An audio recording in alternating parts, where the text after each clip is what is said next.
svima koji planiraju da se bave svinjarstvom, ovo će biti spektakularno zanimljivo, jer ovo što vidite i što je uradio Goran Šećerov, direktor IŠV-a za Srbiju, je tako jednostavno. To su svinje na slami, svinje na dubokoj stelji, tov od 25 kg do 120 kg koji se odvija slično onome kako biste zamišljali tov pilića. Ali o čemu se u stvari tu radi? Radi se o tome da smo svi mi toliko navikli da se svinje tove na betonu, na rešetkastom podu, da sve do sada ova slika, to su boksevi u kojima se trenutno nalazi po 250 prasadi po boksu na slami, sve do sada nije mogla da se zamisli. Međutim, pre nego što pređemo na tehnička pitanja tova, kako uopšte može da se radi to svinja na visokoj stelji, slami, moramo da vam odmah saopštimo utisak prvi o objektu koji je naravno adaptiran, služuje za junad i uopšte ovakvom načinu tova svinja, a najjači utisak koji nisu čak ni rezultati tova, koji su veoma dobri, nego neverovatan je osjećaj prirodnog okruženja kada vidite prase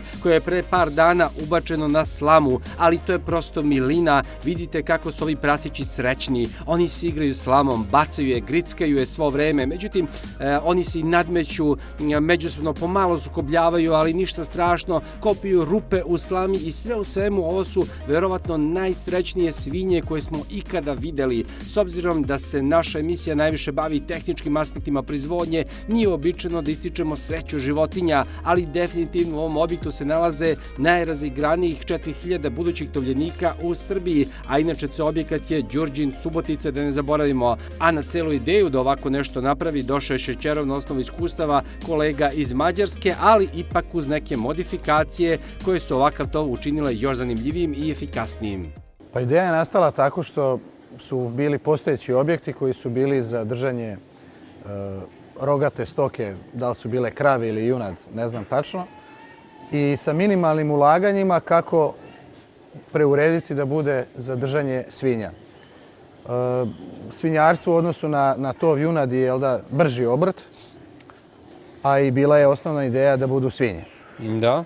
Ovakav sistem, sličan sistem postoji, recimo ima ga zastupljen u Mađarskoj, ali je ishrana, odnosno način hranjenja svinja malo drugačiji. Ovdje smo ovo prilagodili ovakav način, osmislili ovakav način ishrane i voda, odnosno napajanje, prilagodili za ove uslove, za ove objekte. U kom smislu?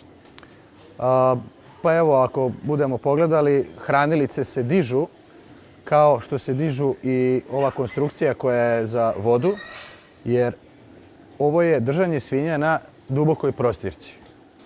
Svinje su, recimo, 120 dana na istom mestu i mi svaki dan samo ubacujemo svežu slamu kao pod junad.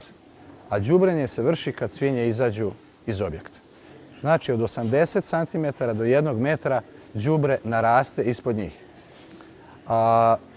Linije su, ishrana je automatizovana, ne iziskuje fizičku radnu snagu i bio je problem kako to dizati kad se podiže i stanjak ispod njih. Pa smo tako osmislili jedan veoma prost, jednostavan sistem koji možete da snimite. Sa priče o srećnim prasićima idemo na praktični aspekt ovog tova, a to je kako se tehnički izvodi. Nijedan svinjer pre ovoga nije ni postavljao pitanje vertikalnog pomeranja hranilica i pojelica, pošto je svinja na betonu koji ima stalno istu visinu. Međutim, u ovakvom sistemu držanja, prvo ne baš svakog dana, ali u jednom momentu svakodnevno, svinjama se baca novi sloj slame. Slama upija fekalije, upija amonijak, neprijatne mirisi i polako se zajedno sa osokom i belegom kompostira, raste. Kako se kompostira? Ona mora da raste, nagomilava se isto kao što rastu i svinje. Zbog toga ovdje su napravili genijalno jednostavan sistem, a to je da postoji automatska linija za hranjenje, ishrane po volji, međutim iz hranilica, zapravo iz linije idu teleskopske plastične cevi do hranilica, a iz pojelica fleksibilna metalna creva. A i same hranilice i pojelice su zapravo zakačene na najobičnije žabice koje se koriste za pravljanje skela u građevinarstvu. Kako svinje rastu i kako raste stelja do 1 metara debljine zbog novih slojeva slame, tako svega 2 radnika koliko radi na farmi od 4000 tovljenika u turnusu podiže sve na gore. Tako je. Mislim, veoma jednostavno. A cev ste ostavili da bude malo duže da bi mogla da praktično ulazi ili kako? Da, to su teleskopske cevi. Teleskopski, znači one se još isto i one se prilagođavaju, jel te? Tako je, to možemo kako se diže hranilica, ona se tako, skraćuje ta cev. I to je to. I tako funkcioniše? I tako funkcionira. A reci nam kako inače taj to vide, s kojom kilažom iseljavate, s kojom kilažom praktično iseljavate, Svinje, kako to izgleda? prasad stižu s prosječnom nekom kilažom tu oko 25 kila, plus minus 1-2 gore dole, a tovimo do 120 kg težine. Dobro. Do 120 kg? Da. Koliko često im bacite slamu ovako?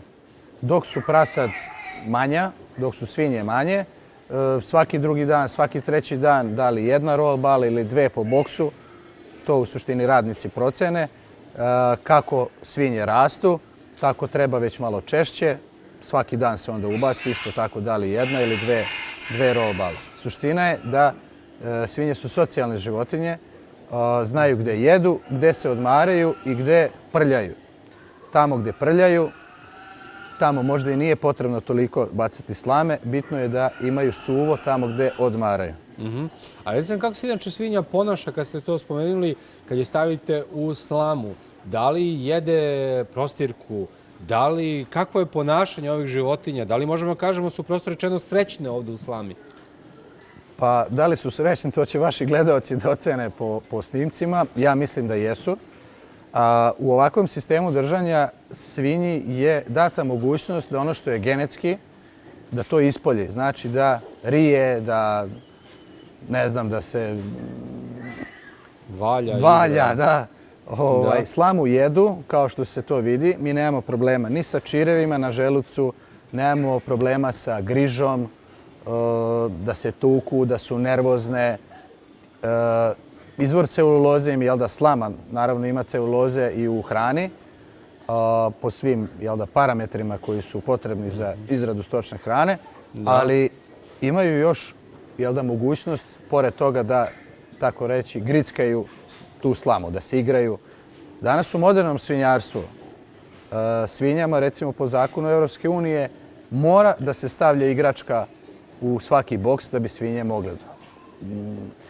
Kod nas su to koristili nekad lance, plastične flaše ubacivali, znači svinja mora da se igra sa nečim.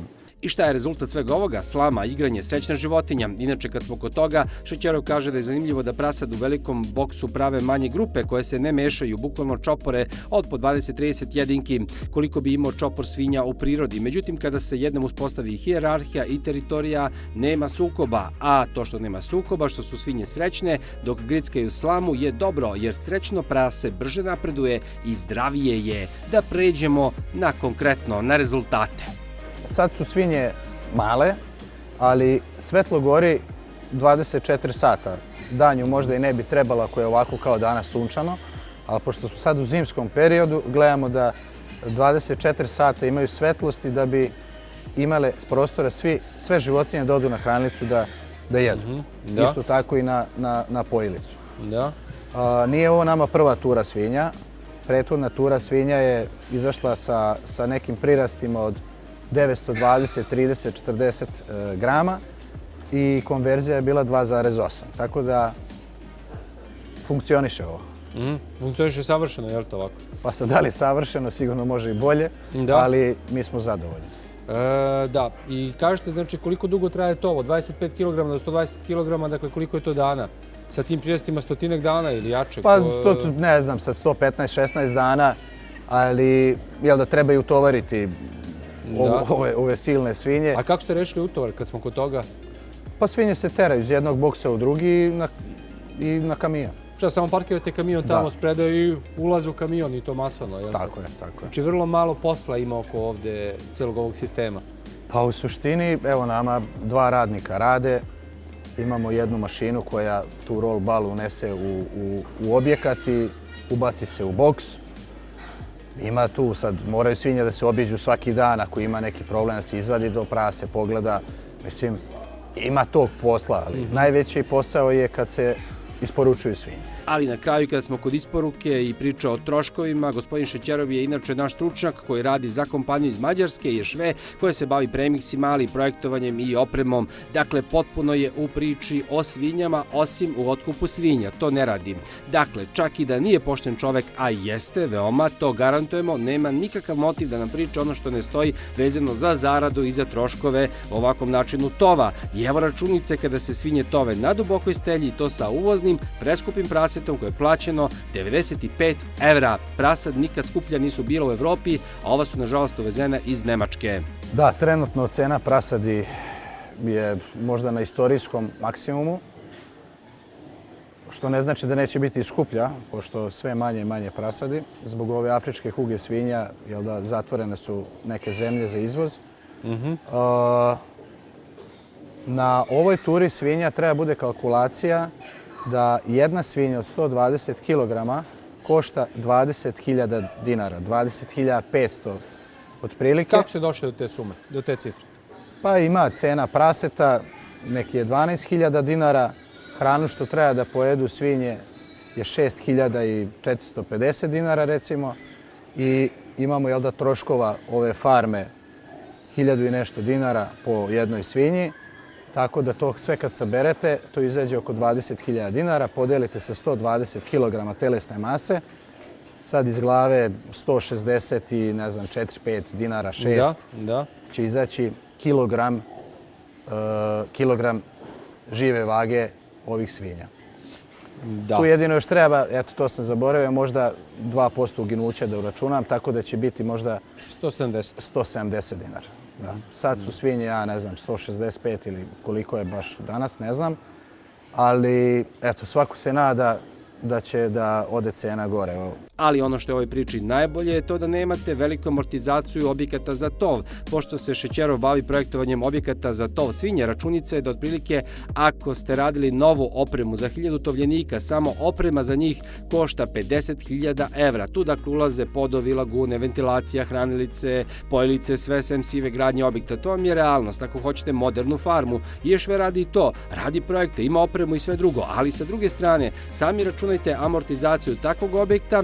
Ako bude dobra cena svinja, isplatit će se relativno brzo, 5 do 10 godina. Ali šta ako bude loša? Sa druge strane, koliko ima ovakvih objekata napuštenih po Srbiji za tov junadi, za krave koji se više ne koristi, hala, malo ih adaptirate, postavite ovakve hranilice i pojelice i tovite. Čuli ste o kojim konverzijama pričamo. Mesnatost tovljenika koji se isporučuju Mitrosu je 60%, Radman je oko 80%, konverzija 2,6 do 2,8, gubici manje od 2%, pa kuda bolje od toga i za koje pare. Dakle, ovo kako ima smisla i pozitivno je da Šećerov želi da svakome ko je zainteresovan besplatno objasni kako sve ovo radi. U suštini, ko se malo razume u svinje, za sat vremena priče može sve da shvati do detalja, a ima detalja za koje nemamo vremena da objasnimo kako funkcionišu. Ali kada već spominjemo Ješve, iskoristit ćemo malo veze sa Mađarskom da saznamo kako stoji stvar sa cenom svinja u Evropi. Imamo dobre vesti. Bili su pijetreni, završni nerasti, toplotu baš ne podnose, vrućine. Ali manje od 2% kažete? 2%. Najviše 2%. To je bilo. Da? 2% je bilo. Znači ništa specijalno, nije bilo nekih uginuća, ništa da kažemo da njima nije prijalo? Pa recimo da nismo imali te pijetrene, odnosno da od srca nisu uginule svinje od 90-100 kila, ne bi imali ni 2% uginuća. Da. A kako je bio kvalitet mesa, polutke, ste tu dobili informacije? Da, imamo naravno informacije.